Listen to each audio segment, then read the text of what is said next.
Hello বন্ধুরা, আজ 25শে December. তোমরা কি করছো? আমরা তো উনুন পাড়ে বসে আগুন সেঁকছি, ঠান্ডাও লাগছে। আজ কিছু ভেবেছি করার জন্য, তো হবে না, কেননা কাল আমার ননদ এসেছিল আর কালই আমাদের কাজ ছুটি হয়েছিল। তো কাল রাতে আমরা মানিয়ে নিয়েছি, পিকনিক করিনি, বাড়িতে সবাই মিলে মাংস টাংস এনে রান্না করে খেয়েছি। তো তোমরা কি করছো সেটা জানাবে। আর এখন এই যে আমরা দুজনে বসে আছি, আমাদের ফোনে লাইভ হয় না, কারণ আমার এখনও 3 মাস হয়নি, যার কারণে আমি লাইভে যেতে পারি না, ভিডিও করে করে ছাড়ি।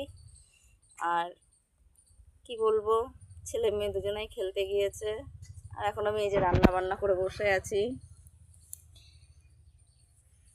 বসে বসে আগুন পাচ্ছি। আমার বড় বলছে দেখি যাই একটু বাজারের দিকে, কাজের কথা হয় নাকি। বাড়ি অনেক দিন এসেছি, কাজ কামও নেই, বসে বসেই যাচ্ছে, দিনকাল কাটছে।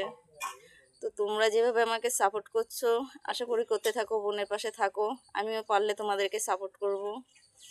আর কেমন হলো এই ভিডিওটা অবশ্যই জানাবে কমেন্ট বক্সে।